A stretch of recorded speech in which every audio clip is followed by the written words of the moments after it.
Yeah, my name is Gabe Zollner. You know, you have to sort of wonder. I was watching the news and they were saying that the TSA now, they've decided that it's okay to bring little pocket knives, you know, and things like that on airplanes. Well, you know, I have to wonder why they would have decided to do that now. I mean, why now? Were people having like withdrawal symptoms because they couldn't take their pocket knives with them? Were people complaining to Congress because they couldn't take their pocket knives with them? Now, to me, it's completely insane. Now, the argument that they're using is, well, the cabin doors on the flight deck are now secured. Okay. Well, what about the stewardess getting their throats cut? You know? Now, if you recall, the 9/11 terrorists that killed all those people and flew those jets into the Twin Towers, you know what they practiced with to slaughter both sheep or goats and camels? They used a little Swiss Army knife. Yeah. They were given a Swiss Army knife and they said, okay, now you got to go slaughter that camel and that sheep or that goat. What would possess them, meaning TSA, to want to allow those back on airplanes? I mean, I've never heard anybody complain that they can't take their knives with them. Have you? I mean, it just doesn't make any sense. But you know what? There's got to be a reason. There is an underlying reason. We might not know it for a while, but there has to be a reason. Maybe one of the TSA officials, you know, he can't be without his pocket knife. I don't know.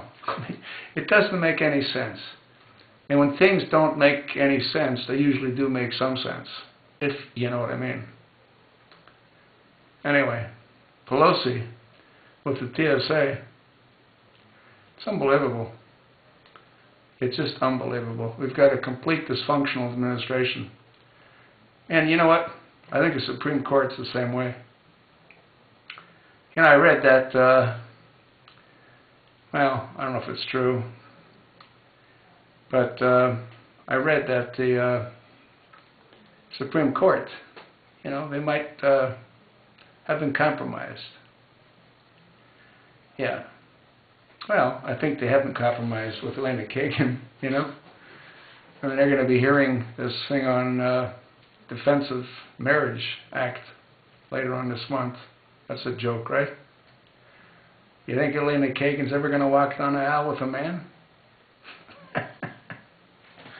Yeah. Anyway, it's pretty interesting. I also read that John Roberts takes some kind of medication for some, I guess he's got some form of like epilepsy. And if that's true, that might cloud his thought process, which is why he came up with Obamacare being a tax. And whatever happened with that? You know, they were supposed to say, okay, now that it's a tax, the fact that it came from the Senate, it doesn't work because taxes can only come from the House of Representatives.